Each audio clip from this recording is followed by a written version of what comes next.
What's up, ladies and gentlemen, boys and girls around the world? I would like to welcome you back to the Real Talk with Zuby podcast.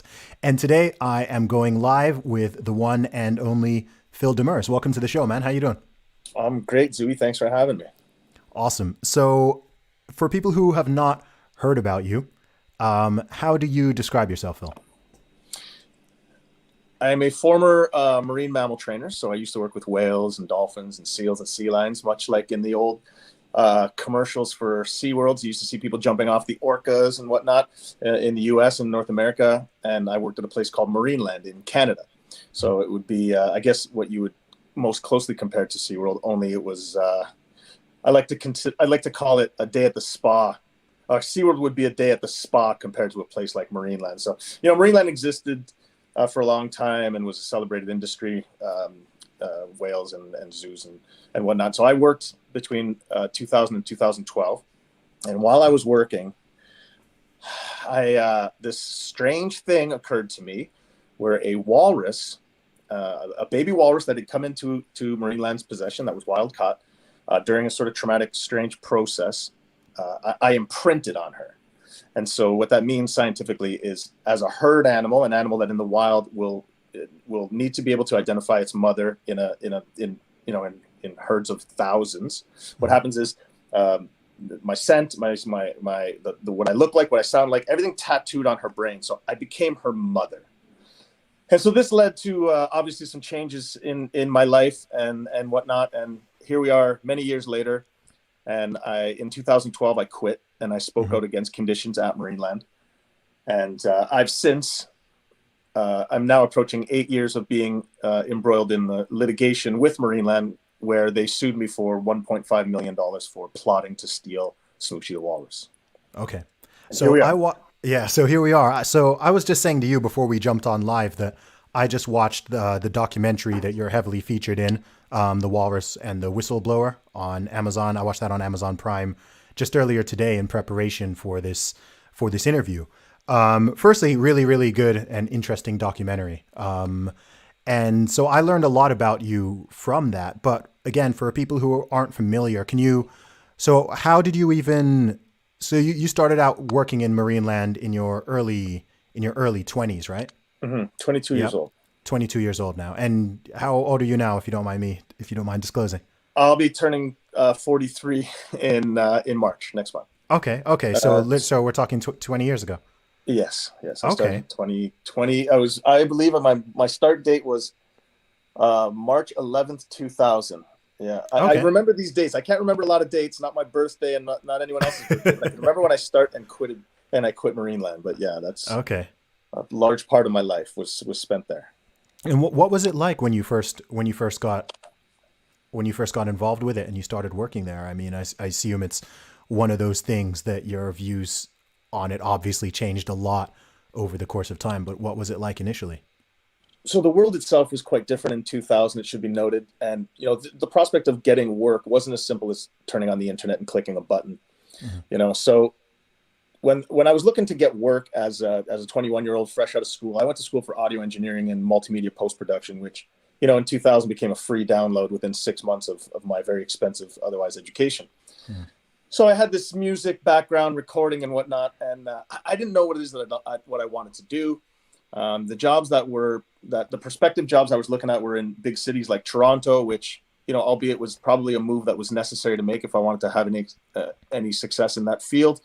But the jobs were just part-time jobs. I couldn't really figure out what it is that I wanted to do or how I would make something work. And while I was, going through the newspaper and the want ads, I found this job to apply to become a marine mammal trainer's assistant.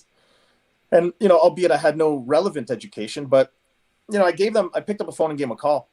I said, what does it require to be, to do this job? I'm just, I had some interest in it.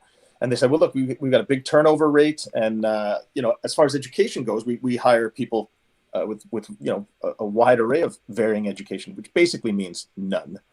So of course I wouldn't have known at the time. So I went in for an interview and whatnot, applied, and I got the job. And I wouldn't have never imagined it. It wasn't something I pursued. It wasn't a big dream of mine. But I will tell you that on day one, I arrived to work. And when I went backstage and I joined all the trainers and supervisors and whatnot, and I got my first look at the environment, I was sort of appalled. I couldn't actually believe that, here was a celebrated industry, and the conditions I was looking at didn't look so great. But I was a 22-year-old kid. I didn't really know what was what. This was a celebrated industry. You want to just assume that everyone knows what it is that they're doing. So, you kind of just become a company person. You just put your head down. You sort of keep quiet. My very first job on day one, I scrubbed a blood trail, which it turned out to be an orca who had passed away only the week prior, and they had done a necropsy. And they performed the necropsy, which is the equivalent of an autopsy on animals, in the just adjacent to the arcade. And so when they pulled the whale's corpse and they dragged it through the arcade to take it outside to bury it, it left a blood trail. So my very first task, and you can imagine that it's actually quite poetic, that I was on my hands and knees scrubbing orca blood off an arcade, off the floor of a large arcade room. Again, my perspective was such that I wasn't going in with a lot of expectation. It wasn't a big dream. It wasn't a great aspiration. I was sort of just going with the flow. And more than anything, I was just happy to work in a place that, I felt very lucky to be there. It felt very exclusive. You were armed with secrets. And, there are times when you're young that holding secrets are important to you, even if those secrets are not great. Yeah. And so, there's something about being of a near cult-like mentality in that environment. And over time, it becomes evident, but you're in it, right? You're in it. And so as time goes by, your perspective does slowly change. The closer you become to making the decisions with management and whatnot.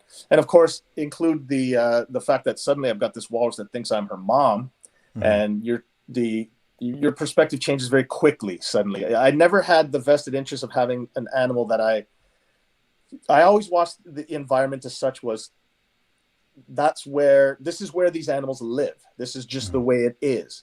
And then once the walrus sort of deemed me as her mother, and I had this powerful relation, this vested interest in her, and this different and greater understanding of her and her needs, and you start to think and you start to invest yourself a little bit more in things that you otherwise were not paying so much attention to.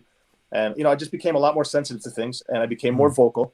And I became deemed a sort of problem employee. And, over time, the writing was sort of getting on the wall.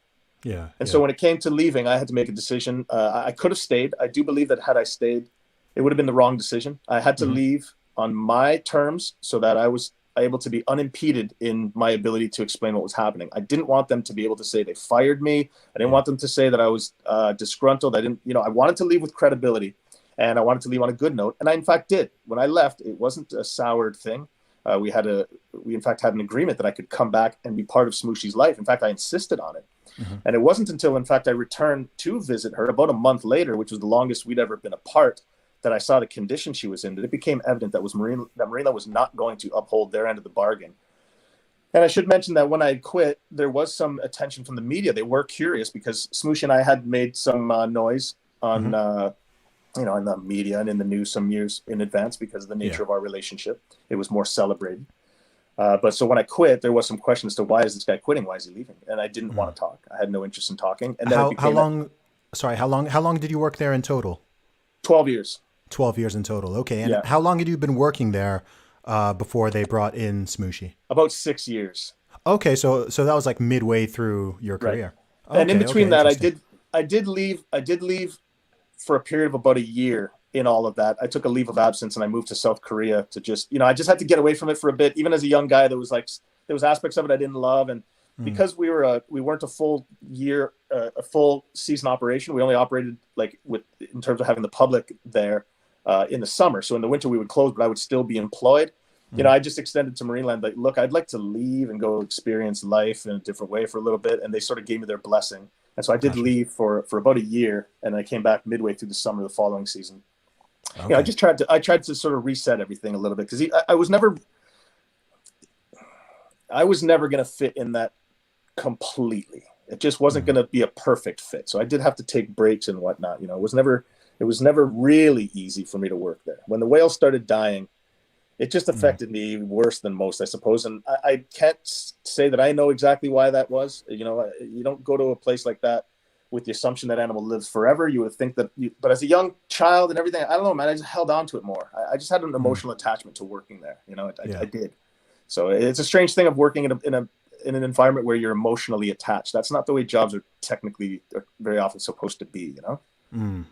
Yeah, I mean, I get that, but I mean, a lot of people, I mean, I haven't had, it's not like I've had a lot of jobs. I mean, I've worked for myself for a long time, but I mean, like I'm absolutely emotionally attached to what I do. So I mean, I can completely relate to it, whether it's something, you know, someone considers like a job or a career. But I think there are certain lines of work where, yeah, you get emotionally attached, especially if you're working with people, you're working with animals, you're doing something that, you know, I assume from, it sounds like from perhaps from relatively early, you had some ethical qualms or concerns around it.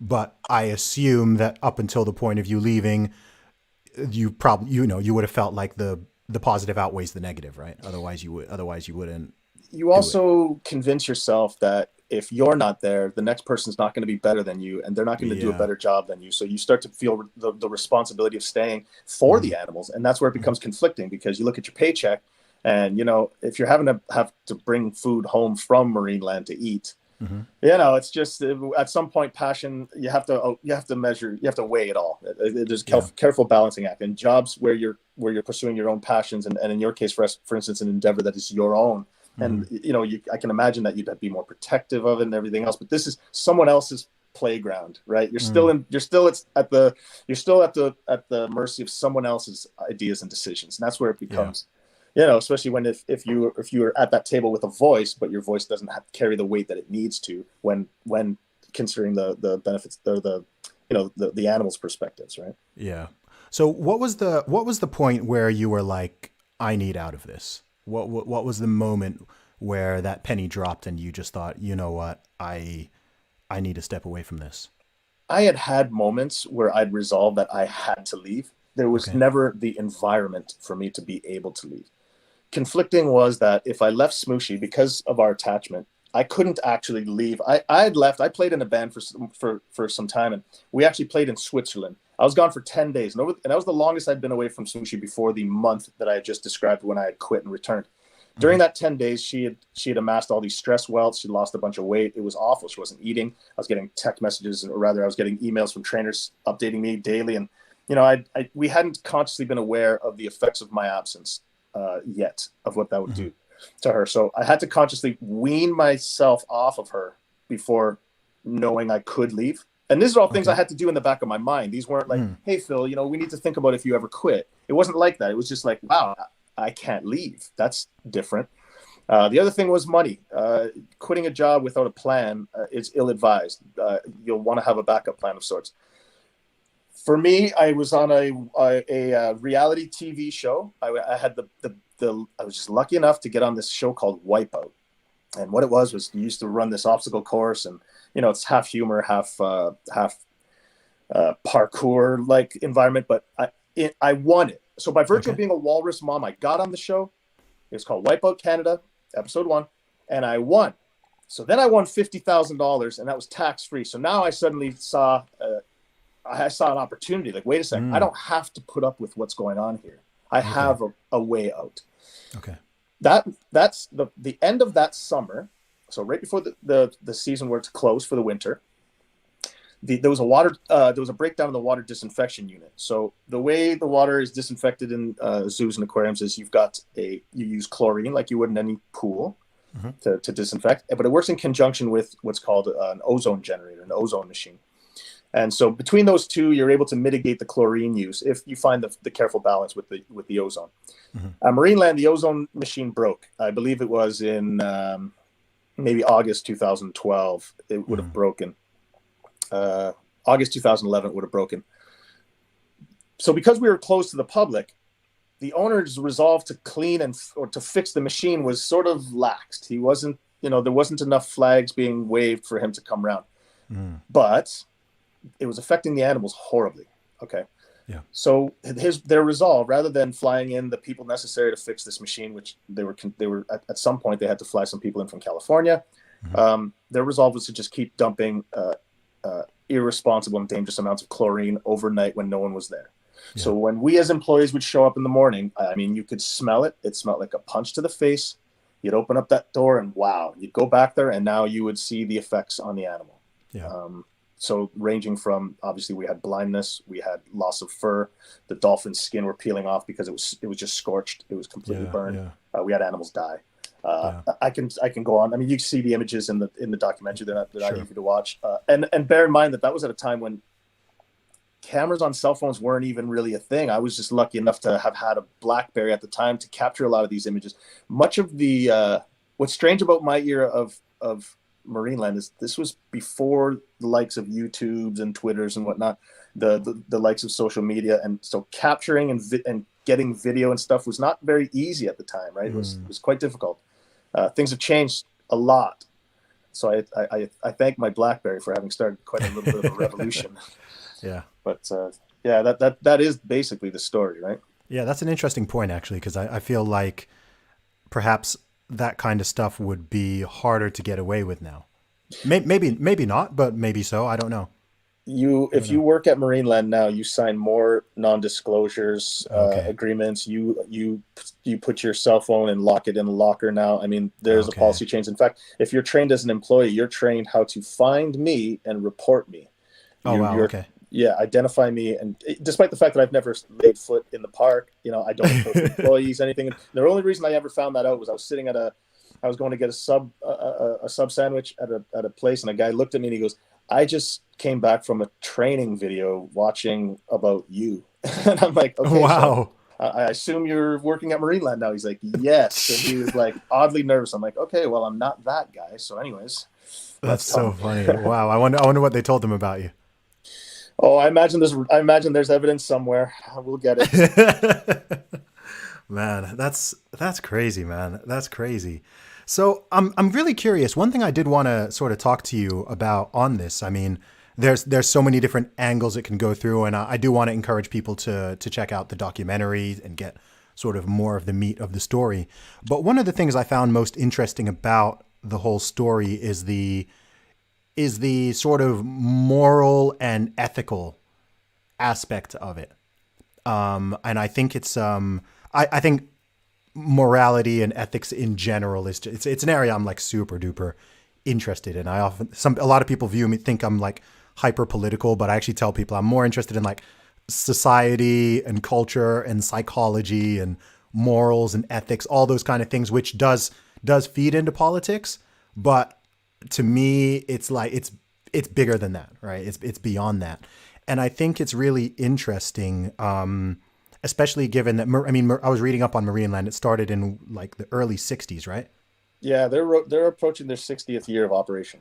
Yeah, so I think it's really interesting, how morals and ethics as they are now, as they'll be in the future, as they were in the past. It doesn't matter whether you're talking about human beings or animals or all sorts of things. And I think it's all throughout whilst watching the documentary, I was kind of like asking myself a lot of questions as to, okay, like what's the right boundary on this? Or what's the right boundary on that? Or is believing this and believing that hypocritical? Is believing this and not believing that hypocritical? Is this, and it's a really interesting one. And when it comes to, zoos or animals being used in circuses or something like Marineland or whatever, it's not something I personally have like I don't really have a strong view on. Like, and I think I tweeted today, it's okay to not have a strong view on absolutely everything. I can very much understand both sides. And sometimes I feel like I lean more this way. Sometimes I feel I lean more that way, but I don't really know. And also what's also interesting, and this also in the documentary, because in Canada, they passed the bill that banned the captivity of cetaceans, right? Is that? Yeah, cetaceans, porpoises, and dolphins, which are all in the same scientific classification. Okay. Yeah. See, so that's interesting, right? Because then also, again, even from a moral and ethical point, you're like, okay, well, if you're gonna take that view and adopt that position, then it's like, okay, well, what about every other type of animal, right? You're like, well, does that? And I know some people are like, yes, absolutely, ban zoos, ban this, like ban factory farming, ban like I can understand the perspective. Like I have the empathy to put myself in that framework. I'm someone who was actually vegetarian for 7 years. A lot of people don't know that. So So I understand those ethical I understand those ethical arguments, like totally, right?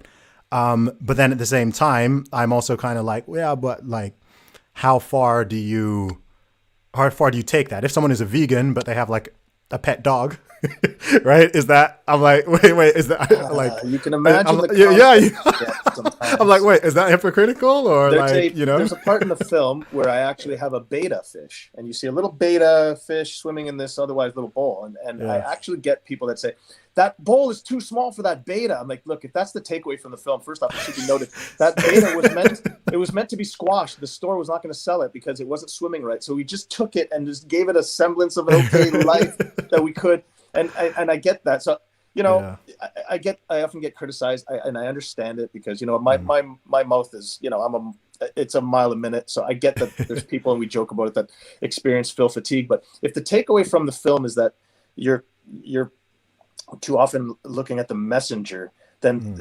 it's lost. You know what I mean? It's been lost on people. And a lot of people, I think it's like, have you watched the right film? I mean, when someone says, when they attack the messenger, it's like, well, did the powerful images of tortured, suffering animals have no effect on you, and you're more just annoyed by me, and you can't get past that first layer? Like, can you know what I mean? Like, it's such an interesting thing. And then again, there's the people that just adopt this position of immediate criticism for absolutely everything. I'm not vegan, so it makes me an easy target. You know, obviously there's the notorious steak scene, you know, where I flip a lot of beautiful steaks. In fact, I had some for breakfast, and I had some for dinner last night. I am an admitted hypocrite.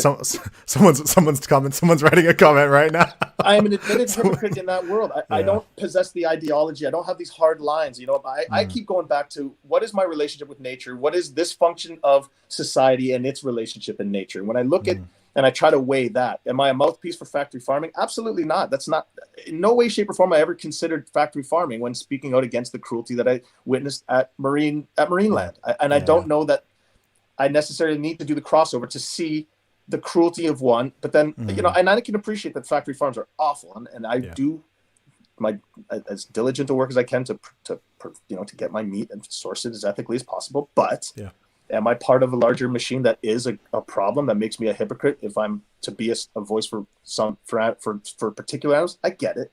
You know, I get it. Yeah. There's also I'll just real quickly interject because there is some questions about, well, why did the bill not extend to more marine mammals and whatnot? And so the reason being is, when it comes to passing laws and whatnot, the science has to be so dead right and so consistent. Otherwise, your opponents are just gonna pick it apart. The needs of a dolphin, porpoise, and whale, which again are all in the same scientific classification, are different than that of pinnipeds, be it walruses, seals, and sea lions. So you can't have a bill that would protect one necessarily be attributed to the other. But that doesn't mean that in the future that bill won't be considered when moving forward. In fact, right now there's a new tabled bill called the Jane Goodall Act, which will extend protections to great apes and elephants and big cats federally in Canada. Now that's the next step. So it does get the ball rolling. It does open the conversation to bigger and larger things. But I am with you that there is a level of balance that needs to be considered. There's an ever moving line. Like, it's fluid, right? We don't as far as ethics go, it seems to be fluid. One day something's right, one day something's different.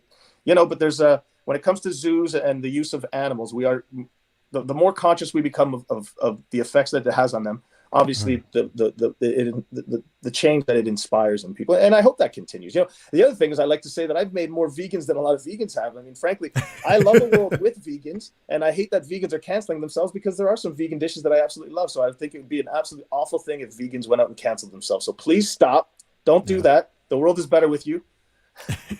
I love your food. Believe me. Yeah. I want to go a bit deeper into something you just said, because you were talking about the specific needs of dolphins, whales, porpoises versus, say, sea lions and walruses. When it comes to something like legislation or that bill, what would be the specific scientific reason why the bill would apply to the former category but not the latter? What's the science? What's the scientific logic there? There's immediately the question of intelligence. So you start to weigh a level of consciousness and brain sizes. And again, I can't speak to the science of brain sizes and consciousness because I'm just not the expert, but there are some. And thankfully, those people speak at legislations and whatnot. In the case of dolphins, whales, and porpoises, they have family bonds that that go on throughout the entirety of their lives. So you've got a male orca that is born to a mother, and that male orca will not leave its mother's side for a greater length of a whale's body length for its entirety of its life, except for when it goes off to breed or fight and whatnot. But again, these are just brief periods. Otherwise, it stays with its mother and its family through the entirety of its life. Well, these practices tend to separate them at birth, mix them, and and then it becomes a question of size of pool. You go and you take an animal with otherwise limitless travel capabilities that otherwise migrate up to 100 kilometers a day, and you take them and you put them in a pool and you take a stagnant pool, and you take away every reason that they are what they are. An orca doesn't have to be an orca in a pool. It just doesn't. So it's no longer one. So I think what becomes is a question of whether or not the animals are capable of thriving in human care or not. And in the case of whales, dolphins, and porpoises, the science is clear. They cannot. They just cannot. When you say they cannot, what specifically does that mean? Does it mean their lifespan is reduced by a certain amount? Does it mean that certain health markers just drop down? Is there any way, and also is there any way that it would be possible, even if very difficult? Yeah, so I do imagine that there would be. So, okay, you have to go back to the first question because I immediately started thinking of the answer to the second. You had asked me, what was it? I don't know. So answer the second one. I shouldn't ask two questions in a row like that. My bad, because I went straight to the second question. Yeah, no, it's now fine, I've man. lost that one too. My God, this is what happens when you become me. Your brain goes faster than your mouth. Sorry, let's go to a next question, or not for fun, not because I don't want to answer, because I've completely forgotten them. No, it's fine. So I was asking, so the second part of the question was, is there a way that they could be sort of housed and kept in an aquarium or somewhere like Marineland with them actually being able to... Right. I do recall the first part of your question now. You asked about what the effects of captivity were. So obviously it becomes lifespan.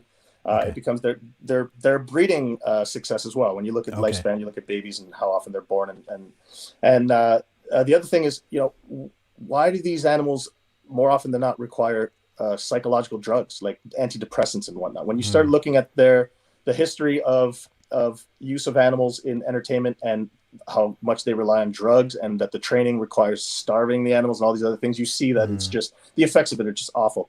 And the mitigating factor, and what is definitely going to happen, and it is coming and will be the future, is a sanctuary-like environment for these animals. So it's becoming, in fact, if you check out the Whale Sanctuary Project, they're now at the point that they've chosen their destinations on the east coast of Canada.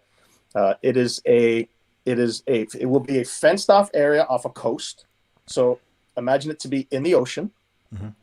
The animals will remain in human care. There will be some emphasis on trying to release them. Not all will be candidates. Those animals will otherwise remain in human care for the entirety of their lives, but they will have a semblance of a natural life. They will have a huge expanse. They will experience the natural rhythms of the sea. They will see and be able to hunt and chase fish. So but all the while remaining in human care.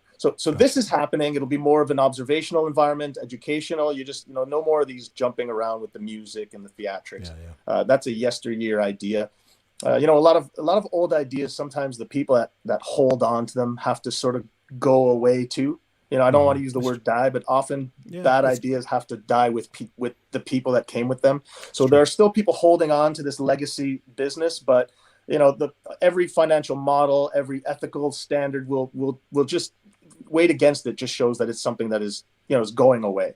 I would encourage people to short it. But don't and out of curiosity, do you feel the same way? What are your thoughts on zoos just in general? Because it's funny, I didn't know that. I think I was in Romania a couple months ago, and I went to a zoo with no animals. I think you may have been one of the people who DM'd me about it. Yeah, I fired in a little. Hey. Yeah, I think you did, right? Like, because so much they're hiding. That was so funny because everyone was. I was like, guys, don't worry. There's no animals. There's no animals here. Don't worry. So I'm kind of curious. Like, do you know what? Before that, I didn't even know. Like, I don't think I even knew some people had such strong feelings about zoos. until I posted that. And obviously when you post anything to 300,000 people, you get, even if it's only like 1% of people have an issue with it, like you hear about it, right? Yeah, exactly. So I was kind of curious. I was like, oh wow, that's interesting. Like I didn't know some people had such strong views against zoos. That one kind of blindsided me a little bit because I'd never really thought about it. I was just you live in the UK. You spent the majority of your life in the UK. I grew up in Saudi Arabia, and were there zoos and aquariums? Was that like a celebrated sort of thing? Was that a thing in Saudi? No, not in Saudi. And so in the UK, there was regulations adopted in, if I'm not mistaken, the 90s that squeezed aquariums right out of the UK. In fact, there's aquariums in the UK. I don't believe there are aquariums in the UK, or the standards of which there are definitely aquariums in the UK. Oh, I don't know if they have dolphins. No, I don't know if they have dolphins. Right. So sorry. What I mean is the dolphins, whales, and porpoises and whatnot. So they are no longer the standards of care that are required to keep them in captivity in the UK are such that it's just not possible. You need like 100-foot pools. So, and this was actually the model that Ontario, the province, was looking to model that regulation to sort of try to squeeze Marineland. And we looked at the UK model. So the reason I find it interesting that you're sort of blindsided by much of this is because you're actually from a place that doesn't really have them. They sort of already got rid of them for a long time. So it's not as culturally available to you maybe necessarily as in North America here, where if you turn TV on every 2 seconds, you had a dude jumping off a whale or a baby whale swimming next to it with a jingle, and everyone was flocking to these places. Yeah, right? I've been to SeaWorld before. Obviously, that was many years ago. That was when I was a kid, but I do have memories of SeaWorld specifically. Did you have any thoughts at the time of conflict or? Nah, man, I was 4. 4, okay, no. I was 4. I wasn't really thinking all that deep about it. I don't have. I have a responsibility to a certain extent to offer perspective from my experience. I have visited zoos since my experience. There are great people that work at zoos. I should mention when you look even at Marineland. When I talk about some of the people that are there, look, a lot of the people there because they have a passion for the animals. They know that the place itself is awful and the practices are awful, but they're trying their best within it. Now it becomes conflicting. It's not their responsibility to hold the ethics of other people's ethics and uphold them and whatnot. They're there for their reasons, and I applaud those people. If you're there for a genuine purpose and whatnot, then I prefer that you be there than the next person. But zoos, too often the model, it is an old legacy business. You're always exiting through the gift shop. As soon as you crack the book, you take a look at how much money is actually allocated to conservation and whatnot. And more often than not, it's bonuses for CEOs. So what I say to people is, look, all of zoos and their controversies, the specific sites, they're all available to you. A simple Google search will tell you of all of the controversies around any zoo that you're thinking of going to. And if they're public, or often these things are run by cities, you can get some financial information on them and just take a look at it, dissect it, and get the truth of the matter. Because I will say this, in my experience, more often than not, the whole premise of keeping animals in captivity is to enrich humans. It's to enrich humans. So until I see the balance shift, I'm just not going to be the spokesperson for zoos. I mean, when I do know that there is an evolution happening and zoos are changing, and they have to necessarily. So I do look forward to the future of zoos, because only the ones that evolve will survive. And that's true with everything in all systems and over time.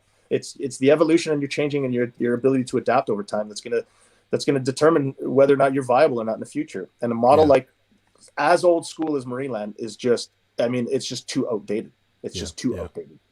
Yeah. No, it's a really interesting thing. I feel like, I think one thing when it comes to ethics, I don't know, I'm sure somebody's made this point before, but it's not something I've ever really heard someone express, nor have I ever expressed it. So I'm going to try to articulate it in a way that makes sense. I often feel like, how would I put it? I think that something that's tricky with ethics is, I feel like people often feel, I don't want this to come out wrong, but I kind of feel like people can only kind of care about so much. If it doesn't affect them, they're just not going to feel that. Like people have like a limited capacity for look, I'll keep it 100% honest. And I say this as someone who likes animals and stuff, and obviously doesn't want things to suffer or whatever, right? But for example, I could never give money to an animal charity, Mm-hmm.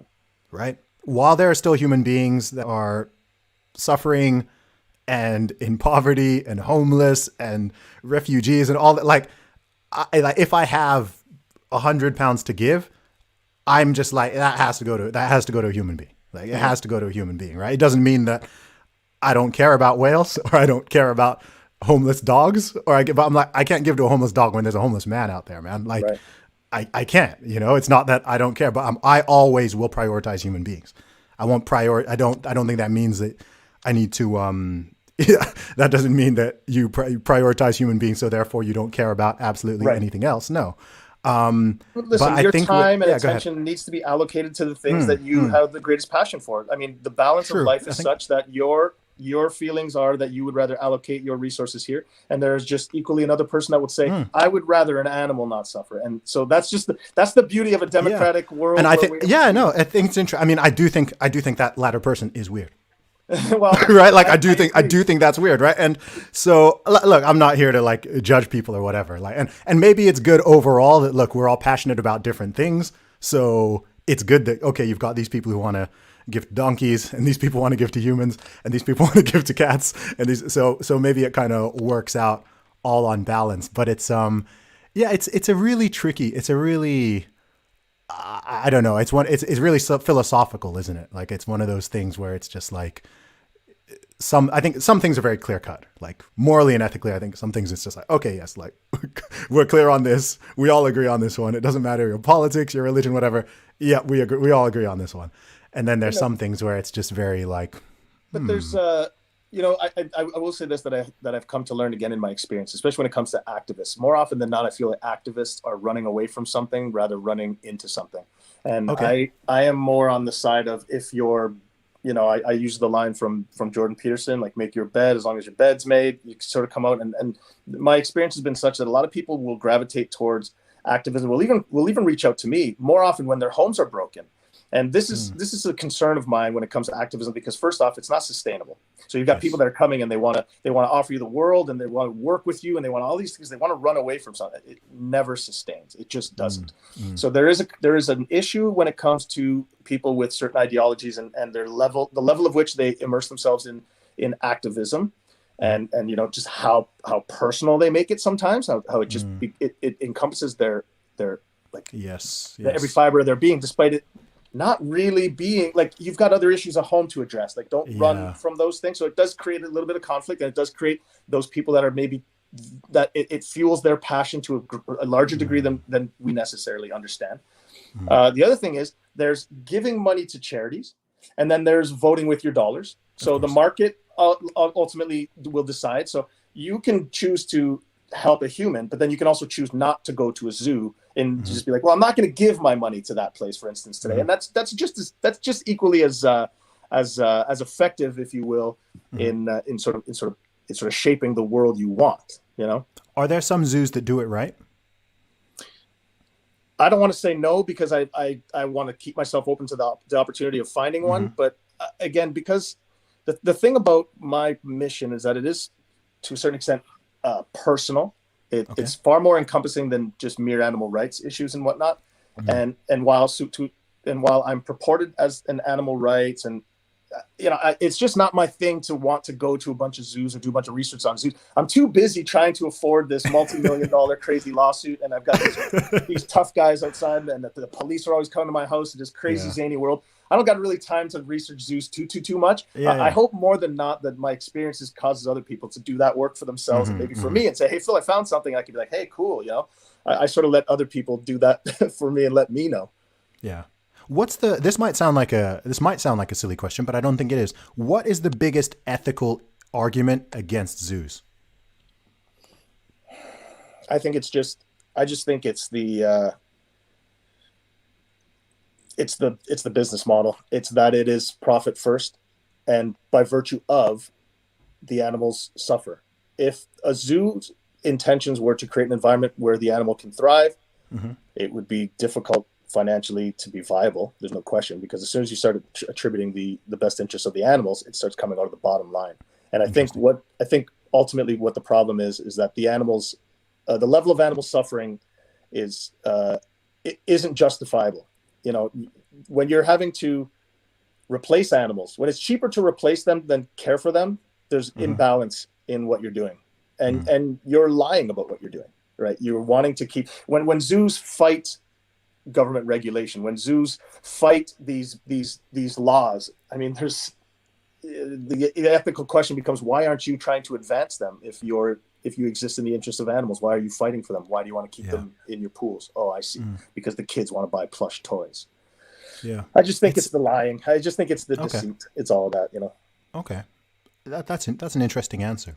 It's so interesting. Like, this is one of those things that's like, I think this is one of those like, this is a conversation that's probably like a one-day conversation, because every thought, it all leads to other things, right? Because there's a part of me right now in my brain that's going, yeah, but like, all of us who eat animals, do we have a leg to stand on? And I know a vegan would make that point, right? A vegan would be like, yes, exactly. Like, you're a hypocrite. Like, yeah. Right? And I'm like, and I'm kind of like, yeah, like I hear you. It's not dissimilar to the way I see, you know, the Yulin Dog Festival in China that, like, you know, people in the West freak out about, in the UK and US, whatever. And I'm kind of like, look, if you're a vegetarian or a vegan, fair enough. But I'm kind of like, yo, if you're like eating, if you're eating like burgers and steaks and fish and chicken and whatever every day, and you're mad because you personally like dogs, but they're not regarded the same way in another country, and so people are happy to eat them, or some people are eating horses in this country. You know, in different countries, people eat different stuff. Animals that are considered, a cow is sacred in India, right? And as someone in India may think it's absolutely horrific, sacrilegious that people in the West are eating cows. And there might be something there that they're eating, and a Westerner would look at it, and it's I don't know. I think it's such a fascinating conversation. I just think the human experience and like ethics and morality and all that, I just think it's such a gigantic, it's such a web. It's such a complicated web, and there are some things, like I said, you know, it's pretty simple, it's clear cut. But then there are other things. It's like, okay, well, if this, well, what about that? Or if that, then what about this? And it becomes a challenge when you start to measure it all. And then when you have to sort of, when you have to live up to the standard, it's funny because, okay, so I'm a spokesman for captive animals, captive whales, if you will. And it's almost specifically this walrus. And yet I simultaneously eat burgers. I get it. Now I'm with you on the Yulin Dog Festival. You can't be outraged by the practice of eating one animal and not the other. It just doesn't make sense. I don't see the outrage either. I don't see, and look, I love cats. I love dogs as well. I've got really old dogs, cats. In fact, just this morning, I have this image embedded in my head of this festival. It might be the Yulin Dog Festival, but it's a man in a cage with a bunch of cats. All the cats are holding on to the fences. They don't want to be grabbed. And this guy's one by one grabbing them, killing them, putting them in the water and whatnot, and cooking them. And that guts me because I know the fear that those animals are experiencing. But I'm eating a burger. I'm eating a burger and I'm eating a chicken. Yeah. You know, it's weird, isn't it? It's weird. It's weird. Yeah. And the other thing is, this is where it gets very strange. We love cats. I mean, to the point of we you know, like, oh. But if you were smaller than that cat, it's game over. Oh yeah. Your toy and your food, my friend. That perspective from that cat, when you're no longer providing it food, you've just become it. Yeah. So, you know, there's just a lot we have to, there's a lot that we don't, when it comes to biases, there's just realities we don't want to face because it's far too convenient. And the issue of animals, it just embroils it all. It encompasses it all, especially when you weigh it against ethics, because I'm a complete hypocrite. Do I have a leg to stand on in that I should be speaking for an animal?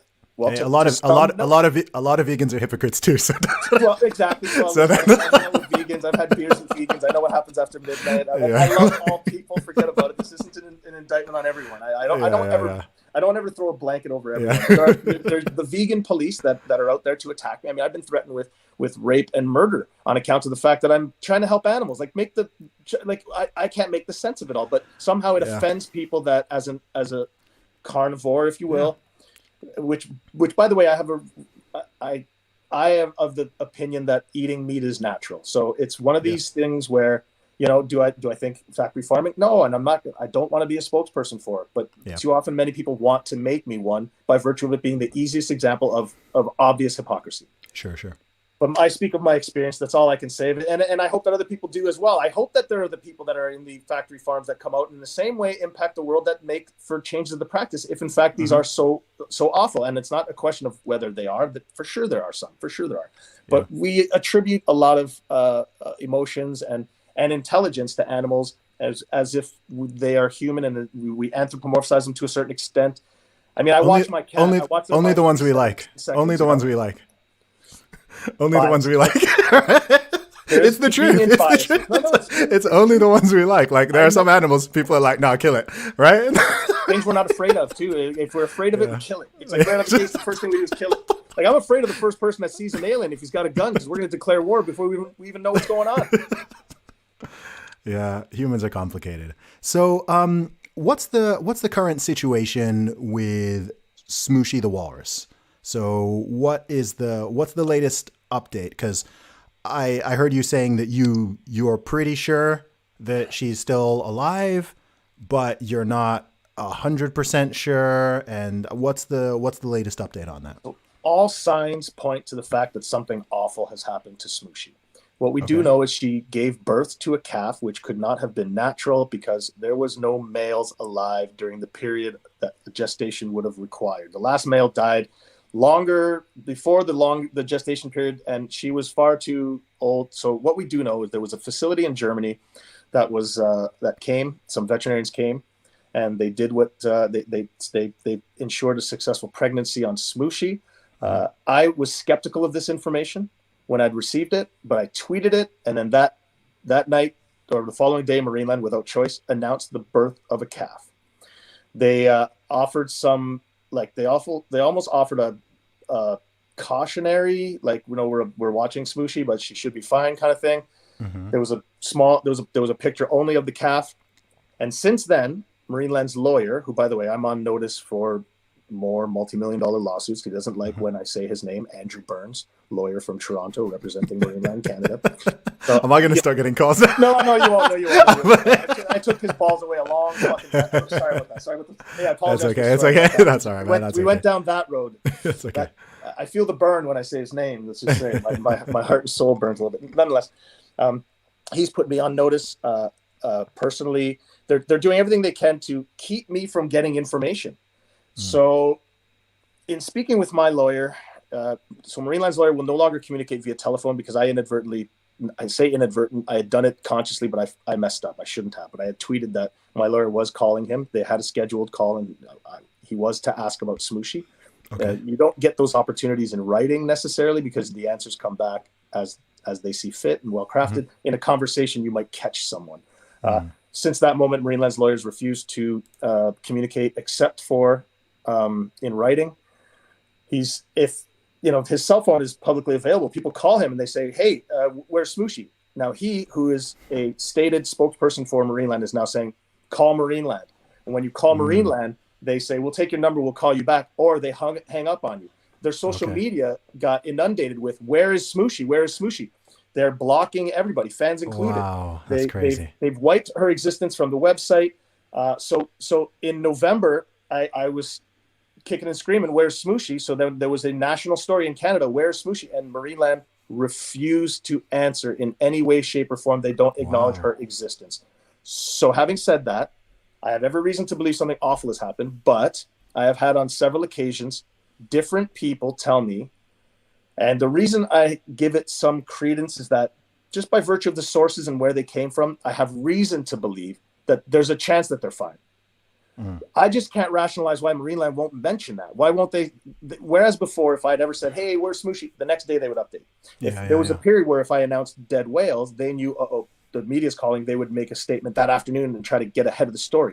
These days, they don't acknowledge me. I don't exist. And they've publicly stated since the documentary that they are no longer publicly acknowledging me anymore. So they've actually created an environment where nobody can actually ask anymore. They've gone and built a vault around whatever has happened to her. So I don't know. I don't know what's happened. And I don't want to be the guy who announces her death if it's not. I'm not going to cry wolf. I need to know with absolute concrete. And to be honest, the keeping a little bit of hope that she's still alive, I'm going to hold on to that. I mean, I was going to say, I guess over the past year, they've been closed for more than a year now, right? They opened because of briefly in the summer. Oh, okay. That, Because I was gonna okay, because I was gonna say like surely it wouldn't be that hard for. I mean, if the place is still open, oh no, right? she's Surely not on people display. She's Okay. not on public display. She's Okay. she's hidden in the back corner of what's called a warehouse. I mean, Okay. remember she was one of, when I left there were 5 walruses, and prior to that there was like between 8 and 10 at any given Yeah. time. You know, Yeah. they were dying off. When I left, there were still 5. She was the last one alive up until last summer. Mm. So the whereas it would have made sense to keep her with the 5 for a number of years and whatnot. Very quickly, they all died, and she became the last one alive, which is a real nightmare for Marineland. This is exactly what they didn't want. Yes. So I see the logic in them wanting to ship her out and move her. I mean, look, I was trying to get this accomplished as well. Their intentions, of course, were a little bit more sinister than mine. They had different ideas in mind and where they would send her, and I'd hoped to negotiate a better place. Again, I've offered to both pay for and take this all off their hands. I've got some very rich people who are very keen on making this happen. And apparently that's just not good enough for Marineland. They have other plans. So whatever has happened to her, I should stress, it's a conscious choice that was made, and made in such a way that, you know, harms her. Yeah. One crazy thing that struck me in that documentary, and this is like, was when Zeus the walrus died, and there was that, was it an article from a newspaper? That was their or press a website? release. Oh, it was their press release, Yeah. where they just straight up lied. Like you saw the videos and the images of this. I mean, even using the phrase emaciated walrus sounds like an oxymoron, but this walrus had lost a lot of weight. You could tell visibly depressed, really sluggish, all kinds of like scars, bruises, whatever. And in the press release, it said that there was a healthy weight, eating. No, I was like, wow, like that is. I was like, that's psychopathic. Like I can't. It's psychopathic. I can't lie like that. You know what I mean? Like I can't. I don't get when people are even capable of just lying like straight up like that. It offers you the perfect perspective of just how far they're willing to go and the length of which they'll lie to be that the lie is blatantly transparent. I mean, not only the fact that when you saw now it should be known that whoever provided that footage is no longer working at Marineland, as you can imagine. Of course. Deep trouble. But this is what Zeus looked like when he was performing. I mean, he was out on stage like that in 90-degree weather in the summer. How could you even pretend? And I had done articles. I did a Ask Me Anything on Reddit about Zeus, about some footage that had gone viral of him on stage performing. That was just grotesque and awful and shocking. And still they stand by the idea that this was an animal at a healthy weight. He was probably 2,000 pounds shy of a natural weight. It was shocking. But again, it offers perspective, the extent of which that they're lying. And the other thing that's going to offer great perspective is if I get the opportunity to go to trial, you watch. I mean, the things that are going to come out, the level of abuse that Marineland has attributed to this whole legal process. I mean, they created a fictional story about me. The entirety of their lawsuit is based in fiction. It's crazy. Here I am now. They said you were trespassing when you weren't, right? Of course, they said I trespassed. They said that I plotted to steal a walrus and everything else. I mean, this is a very simple thing to address. I mean, I've outright offered the public, I'll give you $1 million. I haven't got it, but the day that I get it, I'll give you $1 million. Show me evidence of me ever trespassing. Marineland can't. It's 8 years, and I've yet to see an iota of evidence against multi-million-dollar claims against me. It's crazy. It's outright crazy. Wild. But I'm glad that you took that from the film, that you could see just how crazy that is. Yeah. I was just like, yo, I mean, like it's jaw dropping. Yeah. Dishonesty. You know, my 3 least favorite traits in human beings are dishonesty, cowardice, and cruelty. What about disloyalty? Something about that too. I like loyalty, man. I like it too. I guess I'm that's just relative to what you're loyal to. I mean, you have to have the right to be disloyal at some point. Yeah. There are a lot of things I don't like. There's more than 3 things about human beings that we'll take it. But those are the 3 that really, really get me. Like when someone can just like that level of dishonesty, I'm just like, like, because I'm like, how do you do that? Like, how can you just, like this is, for a fact, okay, this is completely untrue. Yeah. But we're just going to say this, we're just going to fabricate this whole entire thing to try to deceive millions of people. I'm just like, like, dude, they did that in a lawsuit. They're using the courts to try to propagate the same thing, complete lies. And this is where they're caught. This is where suddenly a guy like me, 8 years in, that, you know, people are helping fund my lawsuit, that suddenly their lawsuit stopped making sense too long ago. And what's left to them as terms of available options are not good ones. They have to find a way to not go to trial. And the fact that I'm not motivated by money has posed quite a challenge for them, quite a challenge. But again, I never did this for any money. I never had money to begin with. The people like me don't come out of the other side with money. The legal process, the judicial process here in Canada is far different than in the States. There are no big awards. In fact, Marineland probably will offer me far more money than I would get at a trial. If money was a motivating factor, I in fact wouldn't be speaking still today. It's not. They can't. I find it strange that you sue someone for millions and then offer them money to go away. I don't get it. Let's see what the courts think about this thing. Let's just see. I got a weird feeling about that. You know? No doubt, man. Well, respect for you for fighting this battle for, what is it, 8 years now, with all the, I mean, it must have taken a big emotional toil. What is your ideal end goal? How would you like to see this end? How would you like to see this in an absolute perfect world, if Smooshi and her calf are alive, I'd like to see them moved. I'd like to see them removed from Marineland. I'd like to see Marineland come to the table and just make a conscious decision. Let's just focus on getting this done so that this chapter of my life I can let go, and so can you, Marineland. So can you, because it requires me letting it go for you to let it go. So let's find a way to let that go. I'd love to see resolved in the lawsuit. I would prefer a trial, of course, because I want to fight. But if there's opportunity to find a resolution where everyone can be happy, I'm still here willing to negotiate. Now, if it's such that that's not possible no more, then I want justice as the courts see fit. I want, Marineland had intentions to make something awful of my life. They tried to do this thing because they attributed all these awful things to me. Well, I want to know what this awful thing the courts are going to do to me is.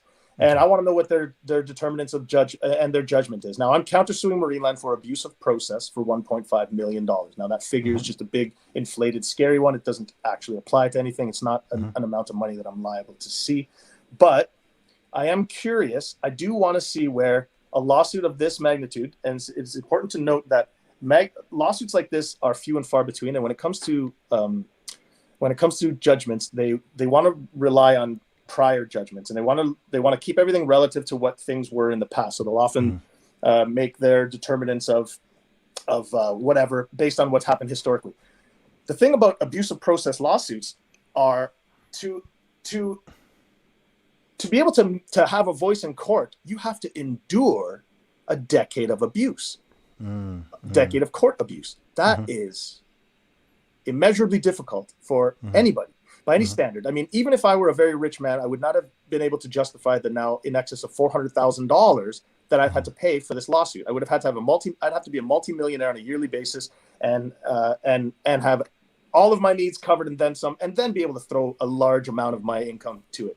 People don't do that, right? It just doesn't exist. So what I would like to see is, let's see what the courts have to say about this. Let's see what 8 or 9 years of pushing an absolute fraudulent narrative in a publicly funded place and trying to ruin someone's life. I mean, it's not just them trying to abuse me through the court system. Again, they send the police to my house.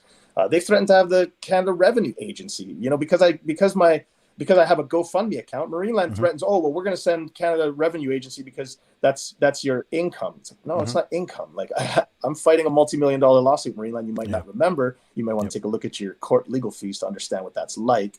But they're coming at me at all angles, so I do want to see what the courts have to say about that. All right, man. Well, I wish you all the best in this fight and on this journey, man. I hope it's not another 8 years. I hope this is something that's wrapped up and resolved soon. I really hope so. I appreciate that, Zuby. You're a hell of a guy. I appreciate it, man. Thank you. And where can people find and follow you online, man? Follow me, Walrus. Yesterday I called it Walrus Whistleblower. I don't want to get that wrong. Walrus Whisperer on both Twitter and Instagram. Don't waste your time on Facebook. You can, but... And so visit savesmooshi.com. You can send me a little bit of money. Now, I always stress, I don't want a lot of money from one individual. I prefer having an army of little dollars, little soldiers. So send me a little bit of money, and I just keep my lawyer working. And then if you visit, some people like merch and stuff. So if you go to stealawalrus.com, you can actually get a shirt where I get, the proceeds benefit the lawyers. but you get a shirt out of the deal. So by all means, I appreciate all the support. There is no me without you, is what I stress. So. No doubt, man. Phil Demers, thanks so much for coming on the Real Talk with Zuby podcast, man. My Really pleasure. good to talk Thank to you, Zuby. Cheers. Put some respect on my name.